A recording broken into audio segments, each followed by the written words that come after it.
चलिए, set number 10 के discussion में आप सबों का स्वागत है। जल्दी से जुड़ जाओ सभी लोग और स्टार्ट करेंगे हम लोग। आवाज़ वगैरह सब कुछ एकदम क्लियर है। चलिए, good morning good morning good morning. आ जाओ क्वेश्चन पे डायरेक्ट। ठीक है, क्वेश्चन पे आते हैं और क्वेश्चन देखते हैं यहाँ पर। सबसे पहले देखो यहाँ पर पहला क्वेश्चन क्या दिया हुआ। एक समबहुभुज है, एक समबहुभुज के प्रत्येक अंतःकोण का माप है 120 डिग्री। तो इस बहुभुज में कितनी भुजाएं हैं? एकदम आसान सा क्वेश्चन है, ये बताओ। तो एक समबहुभुज का प्रत्येक अंतःकोण अगर हमारे पास दे दिया है, प्रत्येक अंतःकोण अगर हमारे पास दे दिया है और ये दे दिया है हमारे पास क्या, 120 डिग्री, तो क्या बाह्य कोण 60 डिग्री के बराबर होगा? बोलोगे हाँ। तो भुजाओं की संख्या निकालने के लिए 360 में डिवाइड कर देंगे किससे, 60 से। तो आंसर जो हमारे पास आ जाएगा वो क्या आ जाएगा बताओ, 6 भुजा। Option number D. Option number क्या आएगा बताओ, डी एकदम क्लियर है। Next question.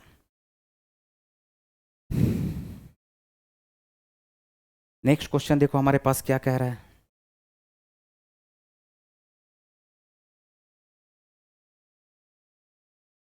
नेक्स्ट क्वेश्चन कह रहा है कि एक किसी वस्तु को 384 रुपया में खरीदता है और 576 रुपया में बेचता है।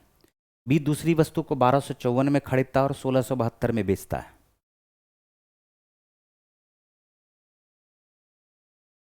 सेशन 2 20 सेट खत्म होने के बाद सेशन 2 स्टार्ट हो जाएगा। ठीक है अवनीश, 20 सेट खत्म जैसे ही होता है फिर उसके बाद सेशन 2 स्टार्ट हो जाएगा आपका। ओके, तो यहां पर देखो क्वेश्चन क्या कह रहा है। क्वेश्चन क्या कह रहा है इसको ध्यान से समझने का कोशिश करना।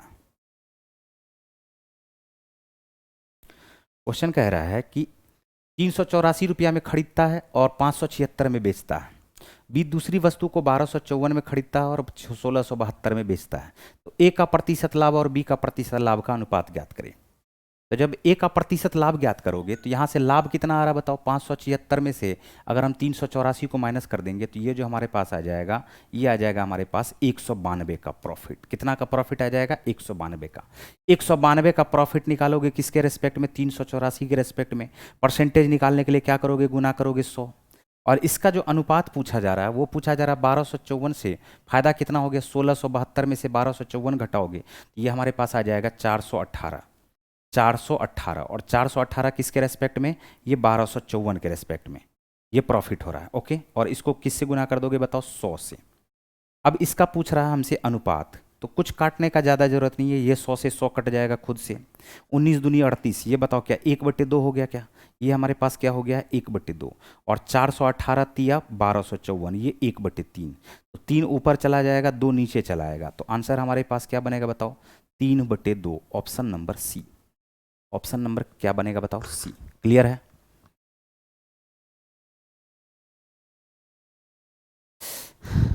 ठीक है, बोलो इसमें कोई दिक्कत तो नहीं है, बढ़े आगे।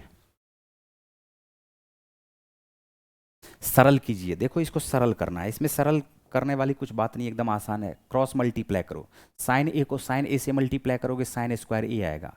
1 प्लस कॉस ए को 1 प्लस कॉस ए से मल्टीप्लाई करोगे, 1 प्लस कॉस का होल स्क्वायर आएगा। और नीचे में साइन ए को मल्टीप्लाई किससे कर दोगे, साइन ए को मल्टीप्लाई कर दोगे 1 प्लस कॉस ए से। तो नीचे में तो हमारे पास क्या आ जाएगा बताओ, sign A into 1 plus cos A. 1 plus क्या आ जाएगा बताओ, कॉस ए। यहाँ तक एकदम ठीक है। ऊपर में जब हम क्रॉस मल्टीप्लाई कर रहे थे तो ऊपर में आ रहा था साइन स्क्वायर ई, ऊपर में क्या आ रहा था, साइन स्क्वायर ई। और यहाँ पर क्या आ रहा है, 1 प्लस कॉस ए का साइन स्क्वायर। तो 1 प्लस कॉस का होल स्क्वायर आएगा, तो 1, एक का स्क्वायर 1, कॉस ए का स्क्वायर कॉस स्क्वायर ए। अब प्लस यहाँ पर क्या बनेगा, 2 कॉस ए। बोलो बनेगा क्या? अब जब साइन स्क्वायर ए और कॉस स्क्वायर ए, यहाँ पर ए है, दोनों को जोड़ोगे तो 1 बनेगा। 1 प्लस 1 मिल करके 2 बनेगा। और 2 प्लस 2 कॉस ए है, तो क्या हम लोग इसको 2 कॉमन लेकर के 1 प्लस कॉस ए लिखेंगे क्या? 1 प्लस क्या लिखेंगे बताओ, कॉस ए। और इसके नीचे में हमारे पास क्या है, sign A into 1 plus cos A.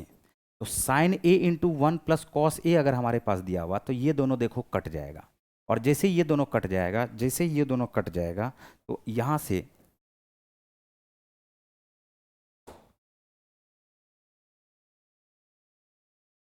सिर्फ क्या बचेगा, 2/साइन ए। और 2/साइन ए को हम लोग क्या लिख सकते हैं, 2 कॉसेक ए। बोलो क्या लिख सकते हैं, 2 कॉसेक ए। बोलो यही लिख सकते हैं क्या? ये हमारे पास हो जाएगा 2 cosec A. Option number C. Option number C. Clear? Next question पे आ जाओ, तीसरे के बाद आ जाओ चौथे नंबर का क्वेश्चन, देखते चलो। ये देखो, अभी इसका मान निकालना है, बताओ इससे आसान क्वेश्चन कुछ हो नहीं सकता है, बताओ हो सकता है क्या? ये क्या हो जाएगा, 8 में से 3 को घटाओगे 5 आएगा, 5 में 7 को जोड़ोगे 7 5 12, 3 से पहले डिवाइड कर दो, ये आ गया 4, 3 से डिवाइड करोगे 4 आएगा, और ये हमारे पास है 12, 12 को 4 से गुना करोगे आंसर आएगा 48, इसमें कोई दिक्कत नहीं होना चाहिए। बताओ, ये तो सिंप्लीफाई कर पाए होगे ना। नेक्स्ट क्वेश्चन पे आ जाओ। समचतुर्भुज में कौन सा कथन सत्य नहीं है? समचतुर्भुज के आसन्न कोण किसी भी युग्म का 180 डिग्री नहीं है, यही कथन सत्य नहीं है, आंसर हो गया ए। अरे आसन्न कोणों का योग तो 180 डिग्री होगा ना हमेशा। समचतुर्भुज, ये एक क्या है बताओ, समचतुर्भुज। समचतुर्भुज में आमने सामने का भुजा बराबर भी होता है, सभी भुजा एक तो बराबर होता है, और आमने सामने का भुजा समानांतर भी होता है, एक तरह से ये वर्ग है ना। तो समचतुर्भुज के विकर्ण एक दूसरे को समकोण पे विभाजित करते हैं, एकदम सही है, ये एकदम ट्रू है। समकोण पे समद्विभाजित करते हैं, ये भी बात सही है। दूसरा, सभी वर्ग समचतुर्भुज होते हैं, कोई भी वर्ग एक समचतुर्भुज भी हो जाता है, बताओ। अभी तो हमने बताया समचतुर्भुज वर्ग को ही थोड़ा सा टेढ़ा कर दोगे समचतुर्भुज बन जाएगा। एक समचतुर्भुज की सभी भुजाएं सर्वांग सम होती है, सर्वांग सम होने का मतलब सभी भुजाएं बराबर होना, तो बी सी डी एकदम सही है। बोला कौन सा कथन सत्य नहीं है, आंसर कौन सा होगा, option number A, option number A. Next question, 9 3 5 4 4 5 और y का माध्य y है, ठीक है। तो इस आंकड़ों का बहुलक ज्ञात करें। तो इसका माध्य y दिया हुआ, पहले जोड़ दो यहाँ पर, 9 3 12, 12 और 9 मिलकर के 12 और 9 मिलकर 21, 21 और 9 मिलकर के 30, 30 प्लस ये y हो गया, 30 प्लस क्या है, क्या हो गया, ये y हो गया। इस सब का माध्य y दिया हुआ है, y अगर माध्य दिया हुआ तो 1 2 3 4 5 6 और 7, तो क्या 7 गुना y लिखेंगे क्या, बताओ। अगर इसका एवरेज समझ लो कि y है, तो टोटल क्या हो जाएगा, 7 गुना y। 7 गुना y में से y को घटाएंगे तो ये आ जाएगा 6y, और 6y किसके बराबर आएगा, 30 के बराबर, तो y का मान क्या आ जाएगा, 5। y का मान जैसे ही 5 आ जाएगा, तो अब ये जो समूह दिया हुआ है, इसमें बहुलक, बहुलक जो बहुत बार आ रहा है, देखो 5, देखो यहाँ पर टोटल 3 बार आ गया, तो बहुलक तो इसका 5 हो जाएगा ना। Option number D, option number क्या आ गया, डी। क्लियर है, बढ़े आगे।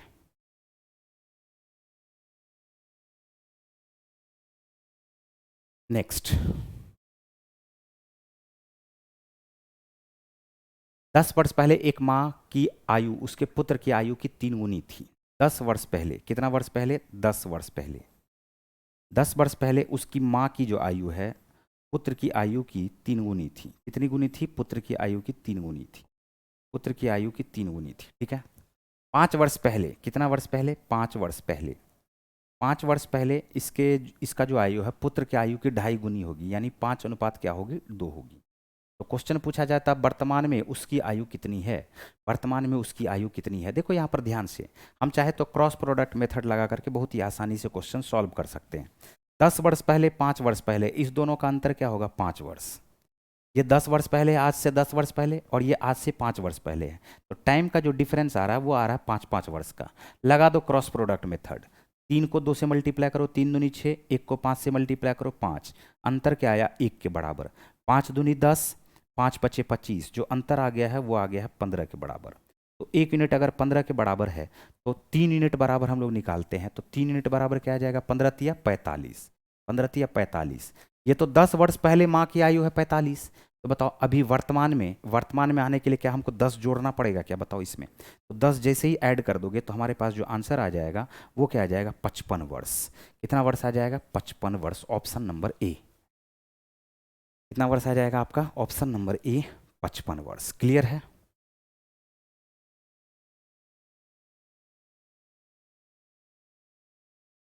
अरे ठीक है, बढ़े आगे।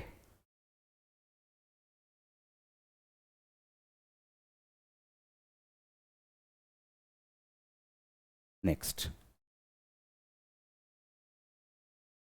3 संख्याएं एक दूसरे, 3 संख्याएं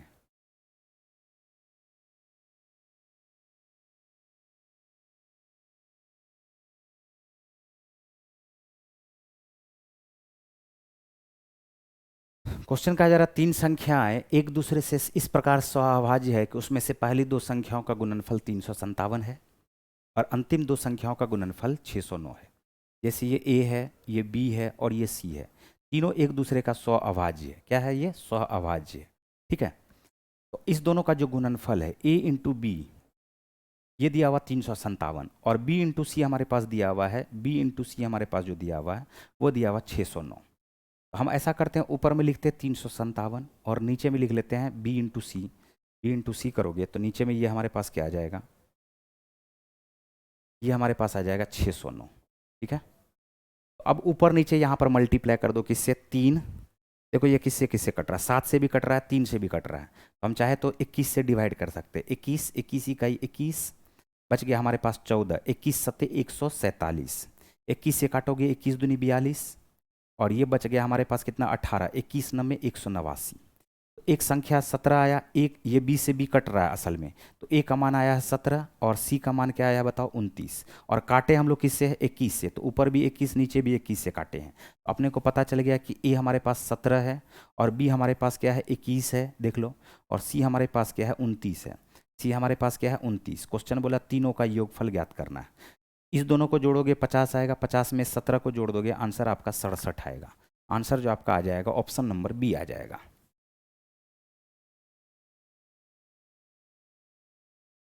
हाँ अवनीश कुमार, अब 99 रुपया में क्या चाहते हो बताओ?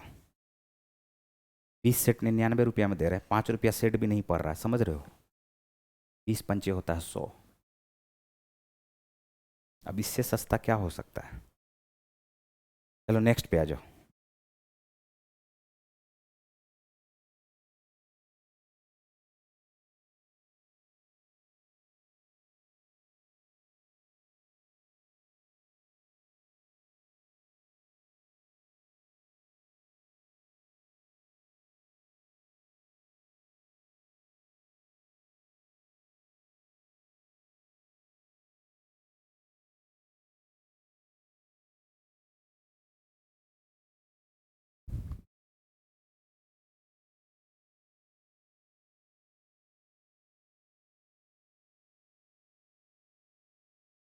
देखो यहाँ 9 के लगातार 3 गुणकों का योग है 2457, सबसे बड़ी संख्या ज्ञात करें। ध्यान से सुनो यहाँ पर क्या दिया हुआ है, एकदम आसान सा क्वेश्चन है। 3 गुणक दिया हुआ है और इसका योगफल अगर दिया हुआ 2457, इसका अगर योगफल दिया हुआ 2457, तो क्या हम एवरेज निकाल पाएंगे क्या बताओ?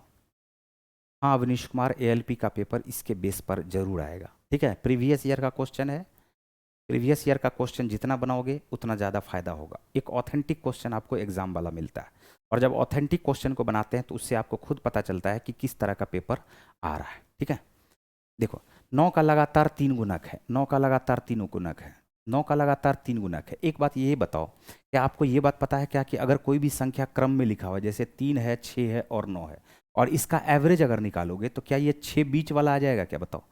इसका अगर एवरेज निकालोगे तो ये हमेशा क्या आ जाएगा? मिडल वाला टर्म आ जाएगा। बोलो आएगा? यहाँ पर हमने कहा कि 9 का 3 गुणक है जिसका योगफल है 2457। अगर हम इसका एवरेज निकालें तो एवरेज निकालेंगे तो बीच वाला संख्या आ जाएगा, और बीच वाला संख्या में अगर 9 जोड़ देंगे तो ये हमारे पास बड़ी सबसे बड़ी संख्या आ जाएगी। तो एवरेज निकालने के लिए क्या करेंगे? 3 संख्या का योगफल है 2457, तो एवरेज निकालने के लिए क्या करेंगे बताओ? एवरेज निकालने के लिए हम लोग 2457/3 कर देंगे। 2457/3 करोगे तो क्या 819 आएगा क्या? और 819 में ही 9 को जोड़ दोगे, आंसर 828 आ जाएगा। बात आया समझ में? और यही क्वेश्चन अगर पूछ देगा कि सबसे छोटी संख्या ज्ञात करें, तो 819 में से 9 घटा दोगे तो सबसे छोटी संख्या हमारे पास क्या आ जाएगी? 810। क्लियर?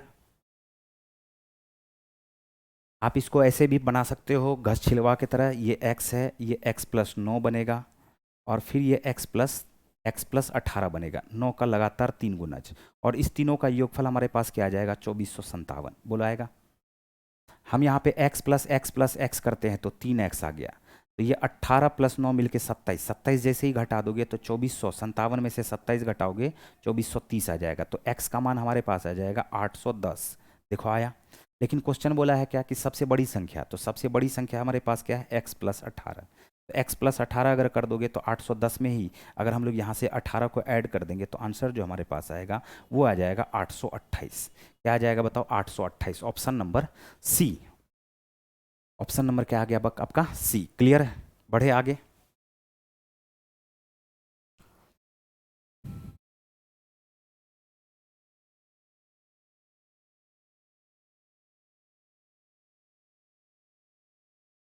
ये देखो डेटा दिया हुआ, क्या दिया हुआ है, डेटा, विभिन्न वस्तु का डेटा दिया हुआ, ठीक है।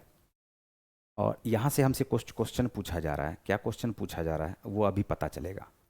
बोला फल है 2021 2016 उधर है, 2016 से लेकर 2021 तक। अनाज है, राशि करोड़ में है। आईटी उत्पाद में खर्च हो रहा है, ये करोड़ में है। रक्षा उत्पाद में ये खर्च हो रहा है, करोड़ में है। और दुग्ध उत्पाद में भी ये खर्च हो रहा है, किस में है, करोड़ में है।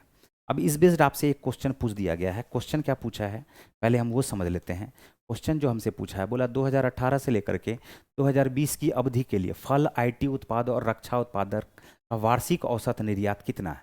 तो 2018 से 20 कौन कौन सा फल है, आईटी उत्पाद है और रक्षा उत्पाद है। क्या सब बोला है क्वेश्चन में, बोला है फल है, आईटी उत्पाद है और रक्षा उत्पाद है। कब से कब तक है, 2018 से लेकर 2020 तक। इन सब का औसत निकालना, इन सब का क्या करना है, औसत निकालना। देखो कितना आसान है। क्या इस तीनों को जोड़ देंगे, क्या बताओ, इस तीनों को जोड़ देंगे तो 70 70 मिलके 140, 140 में 60 जोड़ोगे आ जाएगा हमारे पास कितना, 200। 200 में यहाँ पर 5 + 1 मिल करके ये आ जाएगा 206। हम यहाँ पर इसको लिख लेते 206, ओके। प्लस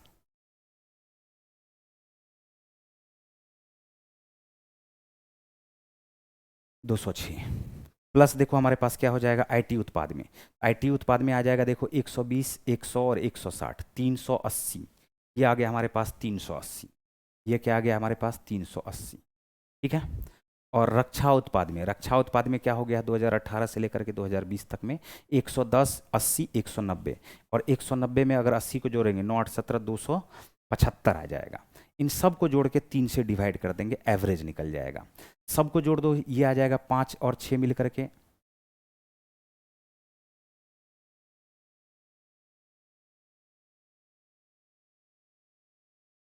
5 और 6 मिल करके क्या आ जाएगा, 6 5 11, 1 बच गया। 8 7 15, 15 1 16, 1 बच गया। 3 2 5, 5 2 7, 7 1 8, 861। लेकिन इसका एवरेज पूछा है तो एवरेज बराबर क्या हो जाएगा 861/3। 861/3 कर दो यहाँ से तो 3 दूनी 6 हो गया, 3 8 24 हो गया, 3 7 21 हो गया। 287 करोड़ हमारा आंसर होगा। 287 करोड़ देखो हमारा आंसर होगा ऑप्शन नंबर ए। 287 करोड़ हमारा क्या हो जाएगा, ऑप्शन नंबर ए। बोलो क्लियर है, ठीक है। नेक्स्ट क्वेश्चन पे आएंगे। मतलब तीनों को जोड़ के 3 से डिवाइड करना है, एवरेज निकल जाएगा। ये हमारे पास है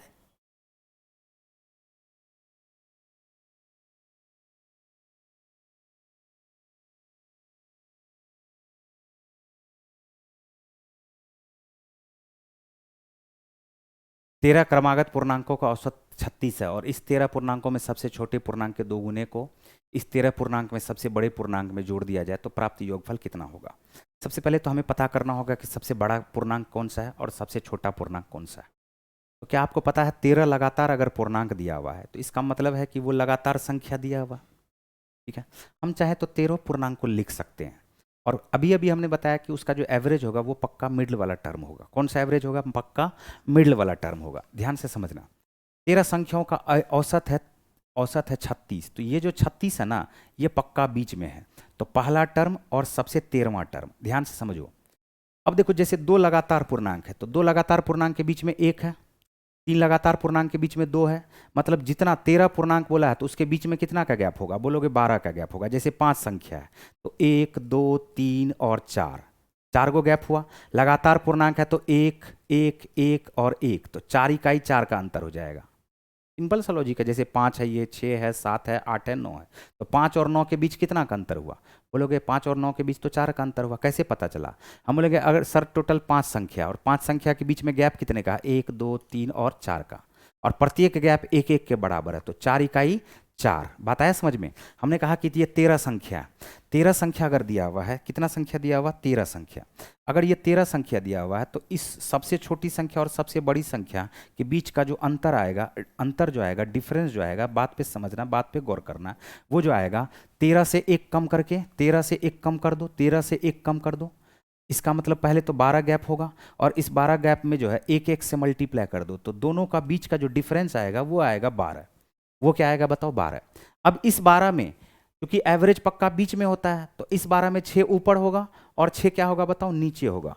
तो यहाँ पर 12 में अगर हम ऊपर वाला संख्या जोड़ दे, अगर ये 13वां संख्या है, लार्जेस्ट नंबर है, और ये हमारे पास स्मॉलेस्ट नंबर है, ठीक है। तो लार्जेस्ट नंबर अगर निकालना होगा तो 12 का आधा अगर जोड़ देंगे यहाँ पर तो ये आएगा 42, और 12 का आधा अगर घटा देंगे, 12 का आधा ही घटा देंगे तो सबसे छोटी संख्या क्या आ जाएगी, 30। क्या बात आया समझ में? तो स्मॉलेस्ट नंबर 30, लार्जेस्ट नंबर 42। अब क्वेश्चन में बोला है क्या, जैसे ये बात पता चल गया तो बोला है सबसे बड़े पूर्णांक में, 13 के पूर्णांक में सबसे बड़े पूर्णांक में जोड़ दिया जाए। इसको जोड़ दिया जाए सबसे छोटे पूर्णांक के 2 गुने को, तो सबसे छोटा पूर्णांक का 2 गुना क्या हो जाएगा, 60, और सबसे बड़ा पूर्णांक हमारे पास क्या है, 42। अगर हम इस दोनों को जोड़ देते हैं तो आंसर क्या आएगा, यही पूछ रहा है हमसे। आंसर आ जाएगा 102, ऑप्शन नंबर ई। क्या समझ पाए हो, क्या बताओ, क्या समझ पाए हो क्या?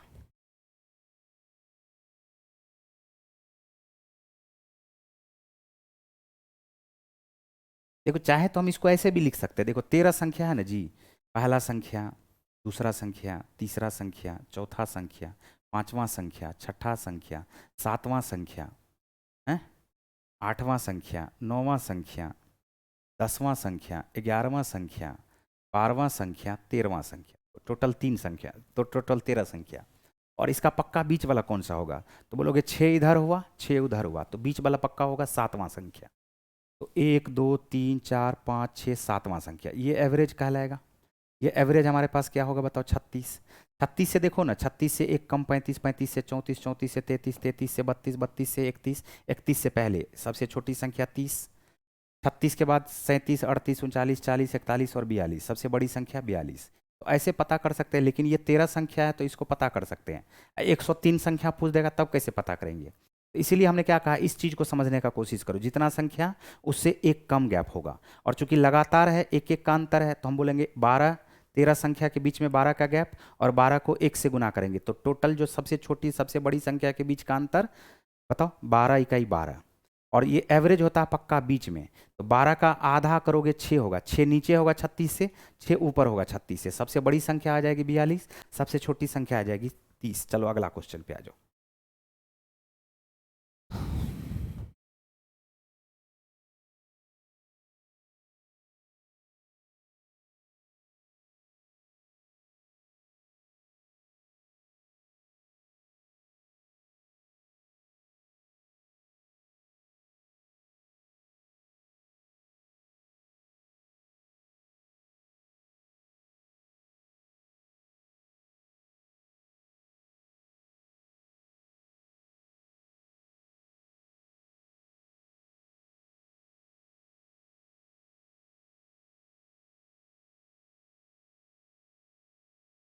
देखो यहाँ पर क्वेश्चन क्या दिया हुआ, क्वेश्चन क्या कह रहा है इसको समझना।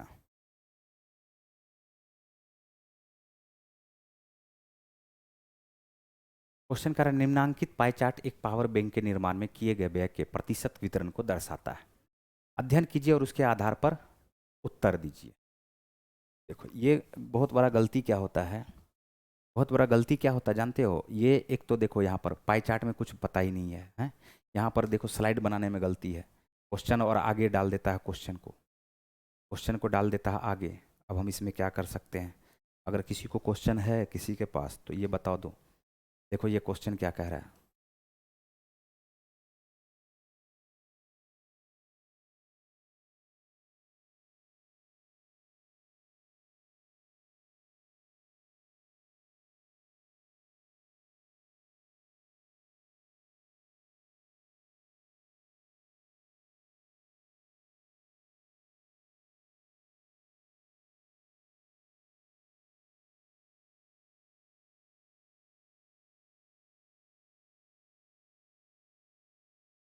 क्वेश्चन है यदि 100 पावर बैंक का निर्माण किया जाता है और उसकी निर्माण लागत 50,000 है तो एक पावर बैंक का विक्रय मूल्य कितना होना चाहिए ताकि निर्माता को 25% का लाभ हो।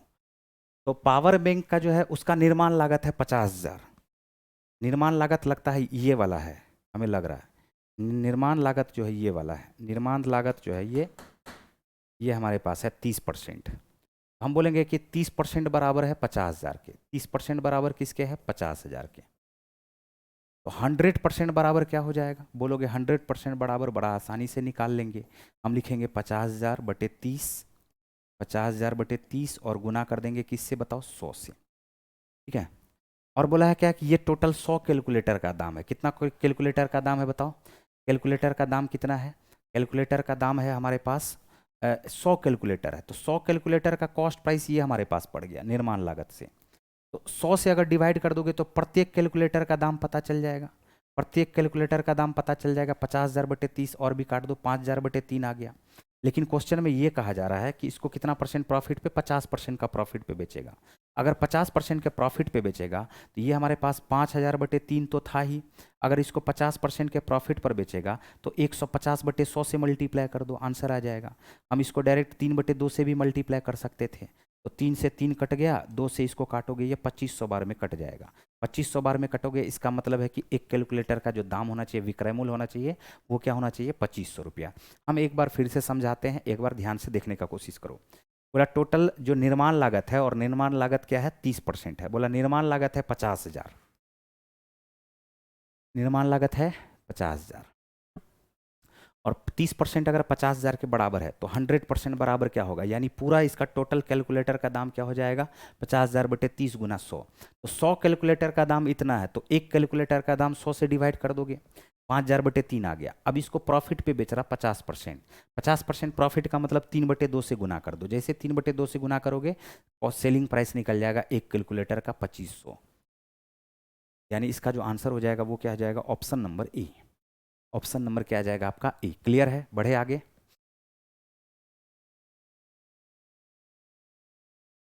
देखो यहाँ जो ये क्वेश्चन है, इस क्वेश्चन पे ध्यान दो।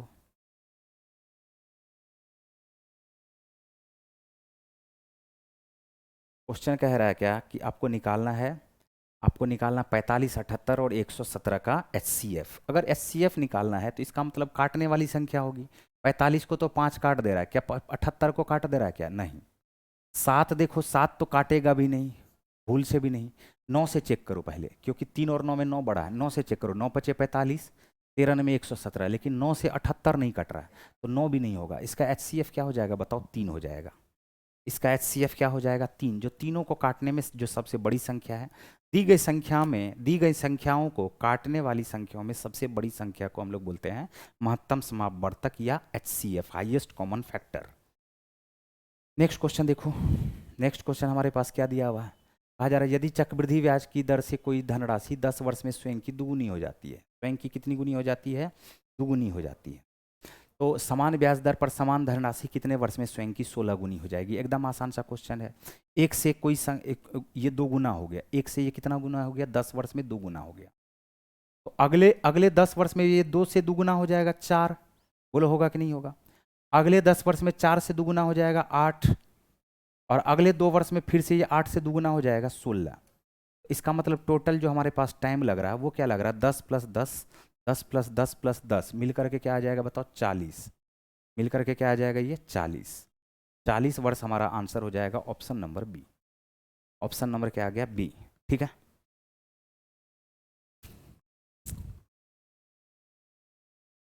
नेक्स्ट। नेक्स्ट देखो, एक समचतुर्भुज का क्षेत्रफल ज्ञात करना है। इसका विकर्ण का लंबाई दिया हुआ 12 सेंटीमीटर और 15 सेंटीमीटर। तो समचतुर्भुज का जो क्षेत्रफल होता है वो होता है half into D1 into D2। दोनों डायगोनल का मल्टीप्लीकेशन को हाफ से मल्टीप्लाई कर दो।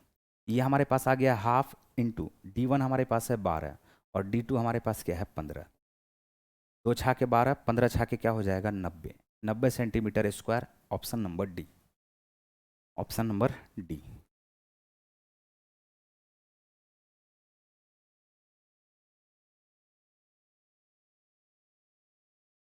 नेक्स्ट देखो, अप्रोक्सीमेशन का ये क्वेश्चन है।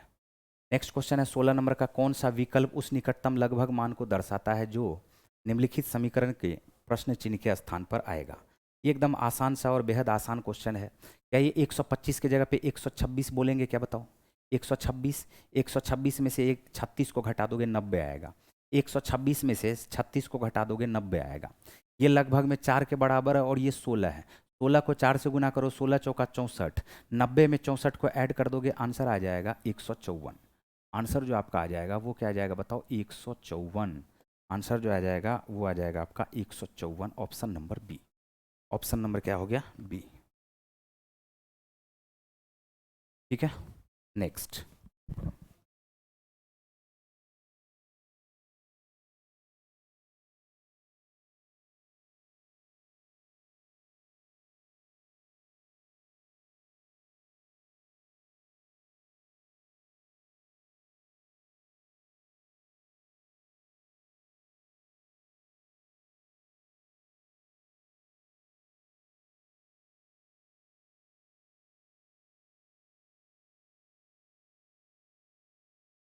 नेक्स्ट क्वेश्चन पे आ जाओ।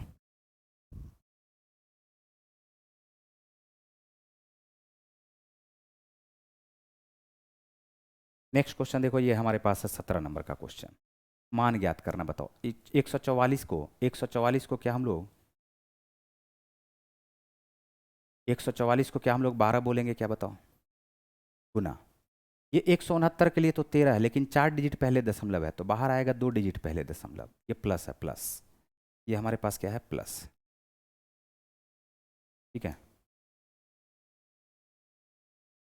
और ये हमारे पास देखो क्या आ जाएगा? 2.1। 21 का स्क्वायर होता है ना 41। तो 12, 12 प्लस 12 में से 2 जाएगा 10, 10.10 में से 13 को ऐड कर दोगे तो 10 दशमलव ये क्या आ जाएगा? 23। 10 दशमलव क्या आ जाएगा? 23। ये घटाना है, सॉरी घटाना, 10.03 आ जाएगा। 10 दशमलव क्या आ जाएगा बताओ? 03। 10 दशमलव क्या आ जाएगा? 03। Option number D. Next.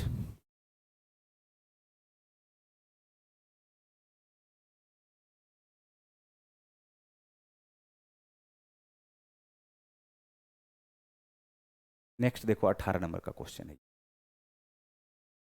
18 number का क्वेश्चन देखो क्या कह रहा है। 18 नंबर का क्वेश्चन है x square plus x y plus x बराबर 18 के, y square plus x y plus y बराबर है 24 के। एक्स प्लस वाई का मान ज्ञात करना है। दोनों को ऐड कर दो पहले। दोनों को ऐड करोगे तो देखो एक्स स्क्वायर प्लस ये क्या आएगा? Y square. X square plus क्या आएगा? ये वाई स्क्वायर। तो x square plus y square आ गया, x square plus y square. अच्छा, इस एक्स वाई को अगर इस एक्स वाई में जोड़ोगे तो क्या ये 2xy हो जाएगा? क्या क्या ये हमारे पास 2xy हो जाएगा? क्या ये हमारे पास जो हो जाएगा वो क्या हो जाएगा? Plus 2xy। 2xy अब प्लस ये हमारे पास आया x प्लस वाई बराबर क्या हो रहा है बताओ? 24 प्लस 18। दोनों को जोड़ने पे ये हमारे पास आ गया है 42। ठीक है। X square plus y square plus 2xy, तो x प्लस वाई का ये होल स्क्वायर हो गया, और x प्लस वाई का होल स्क्वायर प्लस ये हमारे पास क्या है? x प्लस वाई, और ये बराबर हमारे पास क्या दिया हुआ? 42। ठीक है। हम यहाँ से ऐसा कर सकते हैं, एक्स प्लस वाई को कॉमन ले सकते हैं। अगर एक्स प्लस वाई को कॉमन लोगे तो अंदर में जो बचेगा वो हमारे पास बचेगा एक्स प्लस वाई, और यहाँ पर क्या बचा है? 1। तो इस दोनों का जो गुणनफल होना चाहिए वो क्या होना चाहिए? 42 के बराबर। तो सोचो यहाँ पर थोड़ा सा, अब ये 6 होगा तो ये हमारे पास क्या होगा बताओ? 7 होगा। ये हमारे पास 6 होगा तो ये क्या होगा? 7। 6 को 7 से गुना करेंगे 42। एक्स प्लस वाई से 1 ज़्यादा होना चाहिए। बोलो ठीक है। अगर ये ज़्यादा होना चाहिए, अब सोचो अगर x प्लस वाई से 1 ज़्यादा होना चाहिए, क्या माइनस माइनस भी लगा सकते हैं? क्या माइनस अगर 7 करोगे तो ये इससे 1 ज़्यादा होना चाहिए, तो -7 से अगर 1 ज़्यादा होगा तो क्या -6 होगा? क्या तो इस दोनों को भी मल्टीप्लाई करोगे तो भी क्या आएगा बताओ? 42 आएगा। तो x प्लस वाई का एक मान 6 भी आ सकता है और x प्लस वाई का एक मान -7 भी आ सकता है। तो एक मान इसका 6 भी आ सकता है और दूसरा मान इसका क्या आ सकता है? -7 भी आ सकता है। हम क्या कहने का कोशिश कर रहे हैं, ध्यान से सुनो। x प्लस वाई को x प्लस वाई से 1 जोड़ करके मल्टीप्लाई करेंगे तो 42 आना चाहिए। होता है 6 सत्ते 42। चूंकि गुणनफल है तो दोनों में माइनस माइनस भी हो सकता है, क्योंकि ऑप्शन में हमें 2 मान दिया हुआ, एक माइनस वाला भी है और एक प्लस वाला भी। इसी आधार पे हम आपको समझा रहे हैं। अगर हम यहाँ पर -6 रखते हैं, x माइनस वाई की जगह पे, x प्लस वाई की जगह पे -6 रखते हैं, तो यहाँ पर -7 रखना पड़ेगा, जो गलत हो जाएगा। क्यों? क्योंकि -6 में 1 जोड़ोगे तो -5 आ जाएगा ना, इसीलिए -7 इस तरफ रखते हैं। तो -7 में अगर 1 जोड़ेंगे तो -6 आ जाएगा। दोनों को मल्टीप्लाई करने पे तब भी क्या आ रहा है? 42 आ रहा है। बोलो आ रहा है क्या?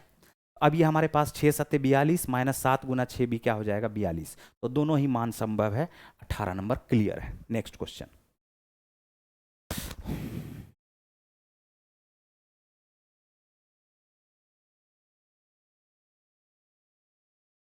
12 सेंटीमीटर वाला व्यास है, तो 12 सेंटीमीटर वाला अगर व्यास है ये, तो इसका गोले का आयतन ज्ञात करें। अब इससे आसान क्वेश्चन क्या होगा? 4/3 पाई आर क्यूब होता है।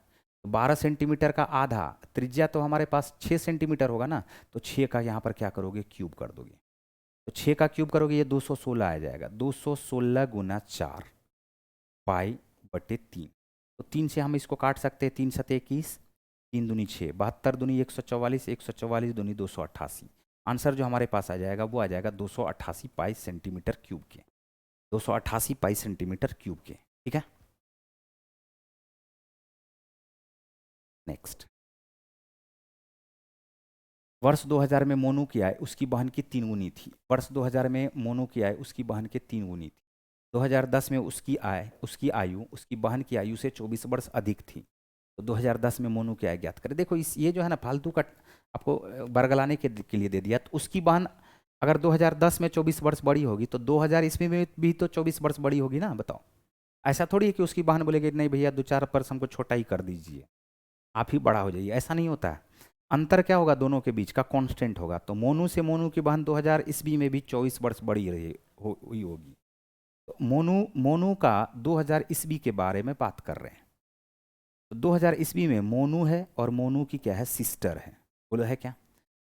अब बोला क्या कि 3 गुनी थी, तो 3 गुनी थी तो मोनू से 3 गुनी थी। और इस दोनों के बीच में अंतर क्या रहा होगा, 2 यूनिट का। 2 यूनिट बराबर 24 वर्ष, तो 1 यूनिट बराबर हमारे पास क्या होगा, 12 वर्ष। तो क्वेश्चन पूछा 2010 में मोनू की आयु। तो यहाँ पर सबसे पहले तो ये देख लो, मोनू की आयु उसकी बहन की आयु से 3 गुनी थी, ये उल्टा हमने लिख दिया है। यहाँ पर ये क्या हो जाएगा बताओ, 1:3 होगा। 1 अनुपात क्या होगा बताओ, 3। 3:1 होगा। मोनू उसकी सिस्टर से 24 वर्ष, बहन की आयु से 24 वर्ष अधिक। तो 2 यूनिट बराबर 24, 1 यूनिट बराबर 12, तो 12 तिया क्या बनेगा बताओ, 36। ये कब की बात है, तो बोलोगे 2000 ईस्वी की बात है। तो 2010 में, तो 2010 में जाने के लिए 10 वर्ष और जोड़ना पड़ेगा मोनू में। तो 36 में अब 10 जोड़ दो, अब बोल दो मोनू का जो एज है वो है 46 वर्ष। ऑप्शन नंबर ई। ऑप्शन नंबर क्या आ गया आपका, ई। क्लियर।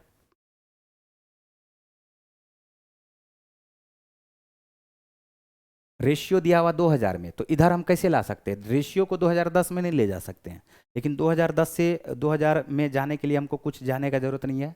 हमें पता है कि 24 वर्ष अगर उसकी बहन से अभी आयु उसका बड़ा है, तो इसका मतलब आज से 2000 साल पहले भी उसका 24 वर्ष ही बड़ा होगा। 5 करोड़ साल भी जो है अगर उसी दोनों में अंतर देखोगे तो वो 24 वर्ष का ही होगा। बात आया समझ में, दोनों के बीच का जो एज होगा वो हमेशा क्या होगा, कॉन्स्टेंट रहेगा। अगला क्वेश्चन देखो। तो अगला क्वेश्चन हमारे पास ये दिया हुआ, हल कीजिए। तो इसको तो हल कर लेना है और क्या। अब इसमें तो कुछ है नहीं। 5 दूनी क्या हो गया, 10x। 10x माइनस क्या हो गया है, 6, प्लस 3 तिया क्या हो गया, 9x, माइनस हो गया है 15, और ये बराबर क्या हो गया है, 93। बोलो ठीक है। 10 + 9 मिलकर के क्या हो गया है, 19x, और 15 और 6 मिलकर के हो गया है 21। 21 को आप उसमें ऐड कर दोगे, 21 को ऐड कर दोगे तो ये हमारे पास हो जाएगा 3 1 4 9 2 11 114। तो x का जो मान आ जाएगा वो क्या आ जाएगा बताओ, 6 के बराबर। x का मान आ जाएगा किसके बराबर, 6 के बराबर। इसको सिंपल सा हल करना था। अगला क्वेश्चन देखो। अगला क्वेश्चन हमारे पास है, द्विघात समीकरण है 6 - 5x² - 8x = 0। मूलों का गुणनफल ज्ञात करें। ये हमारे पास है -5x² - 8x + 6, और ये बराबर क्या दे दिया है, 0। तो मूलों का गुणनफल पूछ रहा है, अल्फा इंटू बीटा बराबर होता है c/a की। तो कांस्टेंट हमारे पास क्या है बताओ, 6 है। और यहाँ पर a हमारे पास क्या है, -5 है। तो 6/-5 हमारा आंसर होगा, यानी -6/5, option number C. Option number C. इस क्वेश्चन में कोई दम नहीं था। अगला क्वेश्चन पे चलेंगे। अगला क्वेश्चन देखो हमारे पास क्या दिया हुआ, 27 है। तो यहाँ पर ये 23 नंबर का क्वेश्चन है। 3 पर पावर 0 को हम लोग बोलेंगे 1। 3 पर पावर 0 को क्या बोलेंगे, 1। ये 3 पर पावर -2 है, 1/3 का स्क्वायर होगा, ये हो जाएगा 1/9, प्लस ये 3 पर पावर -1 है, ये हो जाएगा 1/3। अब इसको मल्टीप्लाई करने के लिए किससे कहा जा रहा है, इसको मल्टीप्लाई करने के लिए कहा जा रहा है 27 से। तो अगर हम इसको 27 से सबसे मल्टीप्लाई कर दें, 27 में सबसे मल्टीप्लाई कर दें, 27 से सबसे मल्टीप्लाई कर दे, ध्यान से समझना, ध्यान से समझना। 27 में सबसे मल्टीप्लाई कर दे तो 27 इकाई 27 हो जाएगा। 27 इकाई 27 हो जाएगा, बोलो होगा। 27 को 1/9 से मल्टीप्लाई करेंगे 3 आ जाएगा, और 1/3 को 27 से मल्टीप्लाई करेंगे 9 आ जाएगा। 9 3 12, 12 में 27 को ऐड कर दोगे, आंसर 39 आ जाएगा। ऑप्शन नंबर क्या हो जाएगा बताओ, सी। ऑप्शन नंबर सी। ठीक है। 23 के बाद आ जाओ 24।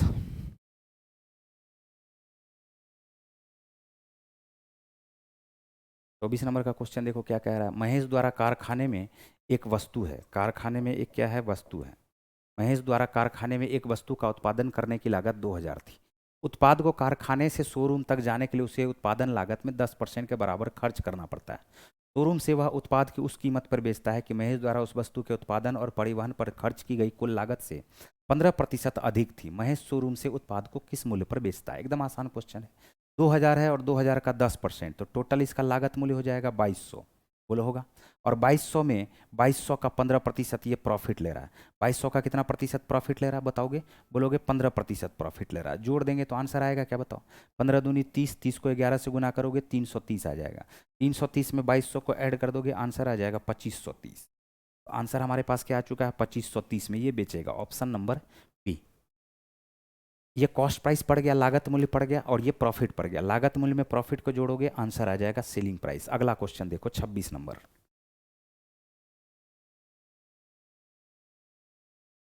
26 नंबर का जो क्वेश्चन है इसको ध्यान से समझना। ये जो क्वेश्चन हमारे पास दिया हुआ है, ये कह रहा है एक विक्रेता किसी वस्तु के अंकित मूल्य पर 30% की छूट देता है और वह 10% का प्रॉफिट कमाता है। अंकित मूल्य क्रय मूल्य से कितने प्रतिशत अधिक है? एकदम आसान सा क्वेश्चन है। देखो कॉस्ट प्राइस और रेशियो आ जाएगा मार्क प्राइस का, ध्यान से समझो। 100 माइनस डी करो, 100 माइनस डिस्काउंट, और यहाँ पर कर दो 100 प्लस प्रॉफिट। ठीक है, इसी दोनों का जो रेशियो आएगा ये कॉस्ट प्राइस और मार्क प्राइस का रेशियो आएगा। तो जैसे 30% का छूट दिया तो 100 में से 30 छूट देगा तो 70 आया, और प्रॉफिट हो रहा है 10% का तो 110 हो जाएगा। यहाँ पर आप गौर से देखोगे 7 से 11 कितना अधिक था? 4, 4 अधिक था 7 में। इसको अगर 100 से मल्टीप्लाई कर दोगे ना तो ये हमारे पास आ जाएगा 57.1/7%। और 57.1/7% को हम लोग 57.14% भी बोलते हैं। 57.14% भी क्या करते हैं? इसको बोलते हैं। क्या बात आ रहा है समझ में?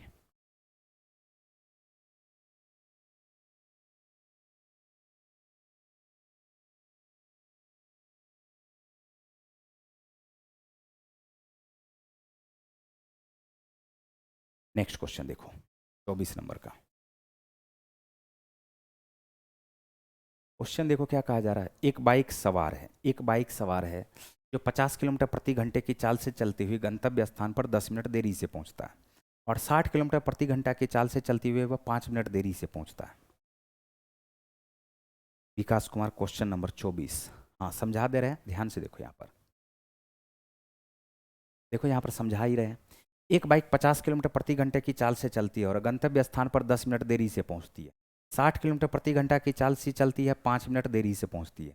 समान मार्ग पर समान चाल से यात्रा को पूरा करने के लिए, समय पर पहुंचने के लिए बाइक को कितने मिनट लगेंगे? तो यहाँ पर देखो ध्यान से, स्पीड सेम डिस्टेंस है, तो सेम डिस्टेंस जब भी रहता है तो टाइम का इन्वर्सली प्रोपोर्शनल स्पीड और स्पीड का इन्वर्सली प्रोपोर्शनल टाइम होता है। तो यहाँ पर एक बार ये जा रहा था 50 किलोमीटर पर आवर से, फिर दूसरे बार जा रहा था 60 किलोमीटर पर आवर से। तो टाइम का जो रेशियो हो जाएगा, 60 इस तरफ आएगा, 50 उस तरफ जाएगा। तो टाइम का रेशियो क्या आ गया बताओ? 6:5। लेकिन ना एग्जैक्ट टाइम ही नहीं दिया हुआ, बट टाइम का डिफरेंस दिया हुआ। टाइम का डिफरेंस हमारे पास 1 यूनिट है। अब देखो ये 10 मिनट देरी से पहुंचा और 5 मिनट देरी से पहुंचा, तो 10 मिनट देरी, 5 मिनट देरी, 10 मिनट देरी, 5 मिनट देरी, तो अंतर तो 5 ही मिनट का हुआ ना। तो ये 1 यूनिट बराबर क्या आ जाएगा? 5 मिनट। 1 यूनिट बराबर क्या आ जाएगा? 5 मिनट। तो 6 यूनिट बराबर आ जाएगा 6×5 = 30 मिनट। 6×5 = 30 मिनट। क्वेश्चन ये नहीं पूछा, क्वेश्चन पूछा समय पर पहुंचने के लिए बाइक को कितने मिनट लगेंगे। तो सोचो खुद से, समय पर पहुंचना, जब ये 50 किलोमीटर पर आवर से जा रहा था तो 10 मिनट का देरी हुआ था। 50 किलोमीटर पर आवर से जा रहा था तो 10 मिनट का देरी हुआ। 30 मिनट में 10 मिनट का देरी हुआ, तो इसका मतलब है कि एग्जैक्ट जो टाइम है वो तो 20 ही मिनट रहा होगा ना, तभी तो 20 में 10 जोड़ेंगे तो 30 आ जाएगा। यानी इसको समय पर अगर पहुंचना है तो इसको समय, इसका जो रियल समय होगा वो क्या होगा? 20 मिनट। हम इधर से भी निकाल सकते हैं, देखो कैसे। 1 यूनिट अगर 5 मिनट के बराबर आएगा तो क्या 5 यूनिट 25 मिनट के बराबर आएगा क्या? और 5 यूनिट अगर 25 मिनट के बराबर आया है तो 60 किलोमीटर पर आवर से इसको 5 मिनट का देर हुआ। तो जब 5 मिनट का देर हुआ तो ये पहुंचा 25 मिनट में, इसका मतलब इसको 5 मिनट पहले पहुंचना चाहिए था। 25 से 5 को घटा दोगे तो इसका जो आंसर आएगा वो आ जाएगा 20 मिनट। क्या बात आया समझ में? 20 में 5 जोड़ने पे ये 25 आ रहा है, यही तो 5 मिनट देरी बता रहा है। आंसर क्या आ जाएगा? इसका जो रियल टाइम है वो आंसर आ जाएगा इसका 20 मिनट। ठीक है, नेक्स्ट।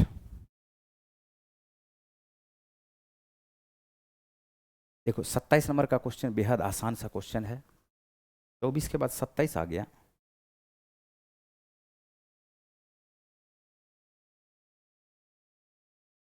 अच्छा 26 वगैरह सब सब बता चुके हैं। 23 के बाद, अच्छा 23 के बाद देखो ये 25 आ गया था, 25 के बाद 26 आ गया था, और 26 के बाद देखो 24 आ गया। थोड़ा सा ये गलती हुआ नहीं, चलो ठीक है कोई बात नहीं है। हम लोग तो कर ही चुके हैं उसको। ये आ जाओ 27 नंबर का क्वेश्चन। 27 नंबर का क्वेश्चन बेहद आसान सा क्वेश्चन है।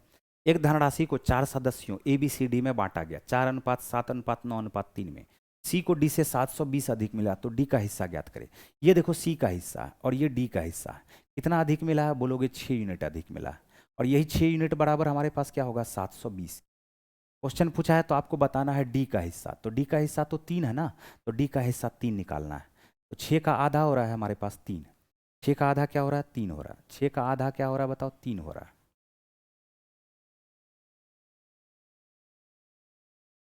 6 का आधा क्या हो रहा है? 3। तो 6 का आधा अगर 3 हुआ तो 720 का भी आधा कर दोगे, 360 रुपया हो जाएगा। आंसर क्या हो गया? 360 रुपया। Option number B. Option number B. एकदम आसान क्वेश्चन था। नेक्स्ट क्वेश्चन पे आ जाओ। नेक्स्ट क्वेश्चन और लास्ट क्वेश्चन।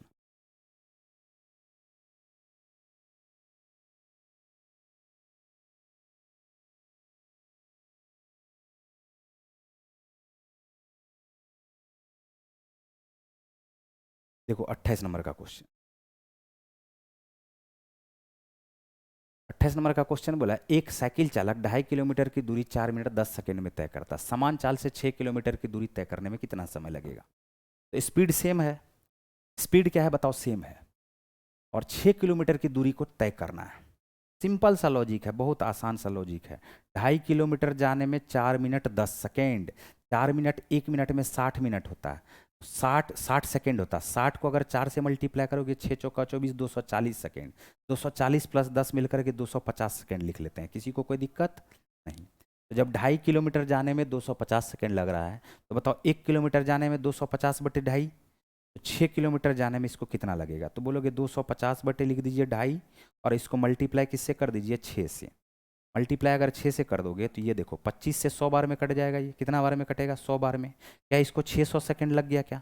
और 60 सेकंड बराबर होता है 1 मिनट के।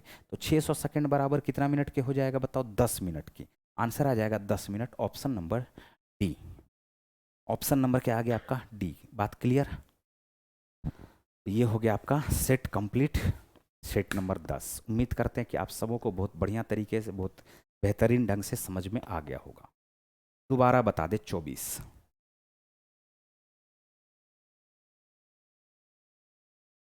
हमने कहा एक बाइक सवार 50 किलोमीटर पर आवर से गया और 60 किलोमीटर पर आवर से जाता है तो पहले 50 से जाता है तो 10 मिनट का देरी, और 60 से जाता है तो 5 मिनट का देरी। जब सेम डिस्टेंस है, जब डिस्टेंस रहे कांस्टेंट, जब डिस्टेंस रहे कांस्टेंट तो उस कंडीशन में स्पीड का इनवर्सली प्रोपोर्शनल टाइम होगा और टाइम का इनवर्सली प्रोपोर्शनल स्पीड होगा। टाइम का इनवर्सली प्रोपोर्शनल क्या होगा बताओ? स्पीड होगा। तो स्पीड अगर 50 किलोमीटर पर आवर था फिर 60 किलोमीटर पर आवर हो गया, ठीक है। तो इसका जो टाइम हो जाएगा वो इसका इनवर्सली प्रोपोर्शनल हो जाएगा। 1/50 1/60 का रेशियो निकालोगे ना तो 6:5 आएगा। लेकिन एग्जैक्ट टाइम तो नहीं दिया हुआ। दिया हुआ क्या है? डिफरेंस बिटवीन टाइम दिया हुआ। डिफरेंस बिटवीन टाइम, एक बार 10 मिनट देरी से और एक बार 5 मिनट देरी से, तो डिफरेंस बिटवीन टाइम आ गया है 5 मिनट। तो 1 यूनिट, इस दोनों का डिफरेंस बिटवीन टाइम 1 यूनिट है। 1 यूनिट अगर 5 मिनट को रिप्रेजेंट करेगा तो कुछ भी निकाल सकते हो। जैसे 6 यूनिट बराबर निकालोगे तो 6 पंचे 30 मिनट। 30 मिनट बोला था कि जब 50 किलोमीटर पर आवर से जा रहा है तो 10 मिनट देरी से, तो 30 मिनट तो 10 मिनट देर वाला है संख्या। तो इसका मतलब जो रियल इसका टाइम है वो है 20 मिनट। यहां से भी निकाल सकते हो। अगर 1 यूनिट 5 मिनट को रिप्रेजेंट कर रहा है तो ये 5 यूनिट 25 मिनट को रिप्रेजेंट करेगा। और देखो ये जो 25 मिनट है वो जब 60 किलोमीटर पर आवर से जा रहा था तो 5 मिनट का देरी हो रहा था। अरे 5 मिनट का देरी होकर के वो 25 मिनट में पहुंच रहा है, तो बताओ 5 मिनट कम नहीं कर देंगे? हो जाएगा 20 मिनट।